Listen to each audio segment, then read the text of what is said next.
Bonjour les amis, aujourd'hui un petit conseil aux voyageurs par rapport à la téléphonie. Alors la téléphonie hors Europe, c'est-à-dire dans l'international, ça peut revenir très cher. Pas par rapport au coût on va dire du téléphone, par rapport aux data, c'est-à-dire aux mégas reçus et envoyés. Par exemple, si j'arrive au Vietnam ou en Australie ou au Japon, n'importe où, et j'allume mon téléphone, automatiquement, il se connecte au réseau local, il met à jour les logiciels, Android, iOS, les petits logiciels, les trucs gratuits, les jeux, les mises à jour. Et là, vous vous prenez, mais alors, un coup de fusil, quelque chose de bien, sans le savoir, en quelques secondes, parce que ça peut aller jusqu'à 20 € le méga. Et un méga, ça va vite, hein. Vous prenez une photo, c'est déjà 5 à 10 mégas. Donc vous envoyez une ribambelle de photos, vous regardez, vous mettez à jour, vous regardez une vidéo de quelqu'un qui vous a envoyé une vidéo, ça peut aller jusqu'à vraiment à des sommes astronomiques. Alors heureusement, en Europe, il y a des blocages, c'est-à-dire qu'il y a en France, il y a pas mal d'opérateurs qui disent, bon, à partir d'une certaine somme, ça peut être 60, 80, 100 €, 200 €, ils vous bloquent, enfin ils vous bloquent. Ils vous envoient, ils vous font un blocage, ils vous envoient un message en disant est-ce que c'est normal, est-ce qu'on peut dépasser ou est-ce qu'on laisse bloquer le téléphone. Alors, c'est à vous de choisir. Mais là, vous voyez tout de suite qu'il y a un souci. Par exemple, je suis arrivé au Vietnam, j'ai dû envoyer un message à mon agence parce que j'avais un problème sur le transport aérien. Je ne sais plus ce que j'ai reçu quelques photos. Pam! Le soir même, j'avais un message de mon opérateur français qui disait on a déjà atteint la limite. Je crois que c'était 80 €. Et pareil, il me demandait si c'était normal, si je voulais débloquer le téléphone et continuer ou pas.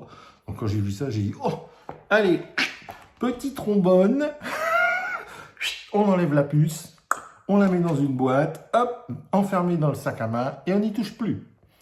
Et on la remet quand on revient à Paris ou sur le sol français, quoi, ou au moins européen.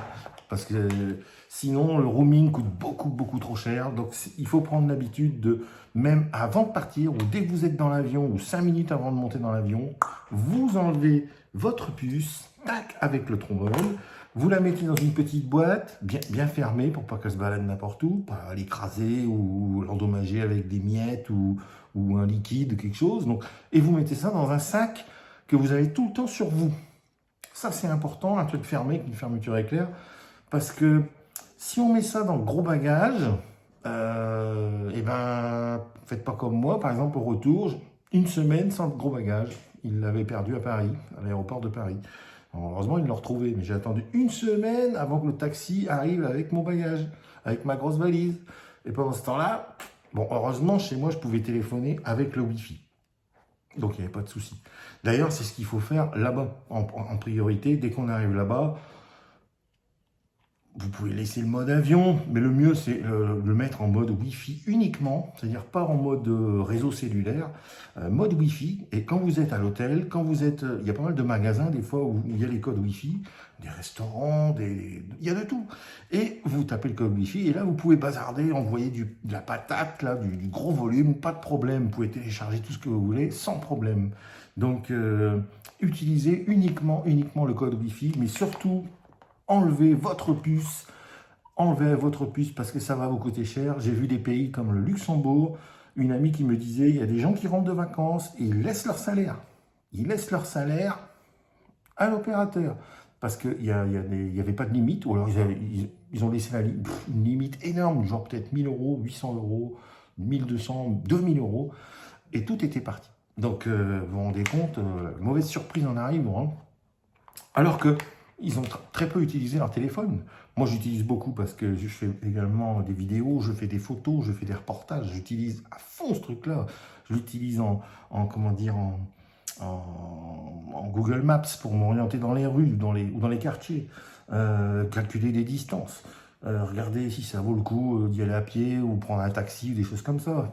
Chercher des restaurants, chercher des sites à visiter, les prix, les tarifs, comparer. Enfin, vous cherchez un plat, vous dites tiens, j'aimerais bien goûter ce plat-là. Vous tapez le plat, à quel endroit, boum, il vous affiche tout sur la carte, 100 mètres, 500 mètres, sur place, allez, boum, c'est parti. Donc c'est vraiment génial. Au niveau traduction, il n'y a pas mieux aussi. J'avais utilisé au départ un traducteur payant. je l'ai vite laissé tomber. J'ai pris le traducteur de base gratuit de chez Google qui marche extrêmement bien. Je l'ai testé par exemple au Vietnam. Pourtant, le vietnamien parle assez vite. Hein, ça dépote, comme nous. Hein, c'est eh ben, impeccable. Au niveau traduction, nickel. Donc j'ai été vraiment étonné. Alors que avant de partir, j'avais des appréhensions. Je me disais, oh là là, si les gens ont un petit accent, des choses comme ça, un accent du sud ou un accent... Non, non, non, non, tout passe impeccable. C'est traduit à 99% nickel. Donc il n'y a pas... Il faut utiliser le téléphone portable. Et puis vous scannez, vous vous envoyez des photos, des guides vous envoient des photos. Il y a juste à scanner par exemple leur WhatsApp, leur Zalo, voilà, c'est parti, hop, vous envoyez, vous transférez des photos, des vidéos entre vous et tout. Ça va à toute vitesse, c'est vraiment génial. L'ère de la téléphonie, de l'appareil photo, un peu comme un argentique, c'est-à-dire même en numérique, mais qui n'a aucun transfert. Il faut prendre la puce pour pouvoir la mettre dans un lecteur, charger sur un disque dur ou charger sur une clé USB les photos. Ça, pour moi, c'est fini. C'est fini. Je fais tout avec l'appareil photo. Tout est stocké là-dedans. Et je transfère régulièrement les photos pour ne pas les paumer, pas les perdre. Il y a des systèmes de transfert également presque automatiques. Vous vous approchez d'un truc Wi-Fi, pouf, il télécharge déjà les nouvelles photos. Tout est mis en place automatiquement. Donc vous ne perdez absolument rien. Franchement, ça peut être vraiment sympa. Mais méfiez-vous du roaming, je vous dis, 20 € le méga, ça va très très vite. Par exemple, ce matin, je me lève, j'allume le téléphone, mise à jour du petit jeu gratuit, 120 mégas. Alors c'est fait dans 2-3 minutes, c'est réglé, un petit jeu, ça va à toute vitesse. Mais vous imaginez, vous êtes à l'étranger, vous ne faites pas attention, et hop, c'est parti, il y en aurait déjà pour 2000 € en 3 minutes. Donc... non, il faut faire hyper gaffe. Moi, maintenant, c'est la puce, je l'enlève, je la mets directement et je la reprends. Je la réinstalle une fois que je suis rentré sur le territoire européen. Comme ça, pas de mauvaise surprise. Voilà. Des petits messages comme ça. C'est tout bête, hein, c'est tout bête. Mais on n'y pense pas, on ne sait pas, on ne connaît pas. Et puis, on se fait vite, vite avoir. Par exemple, là, en le sachant, moi, je me suis quand même fait avoir 80 € en quelques secondes, en quelques minutes. Alors que dans l'avion, avec moi, je l'avais en mode, avion, c'est-à-dire que rien, il n'envoie pas d'ondes, il ne reçoit rien, il est vraiment comme, on va dire, en attente, quoi. Il n'est pas éteint, mais il est en veille, comme s'il était en veille, comme il ne reçoit rien, il n'émet rien. Voilà, on peut jouer à des jeux installés qui n'ont pas besoin de Wi-Fi, qui n'ont pas besoin d'Internet. Donc ça, c'est impeccable, mais ou écouter de la musique, il n'y a pas de souci.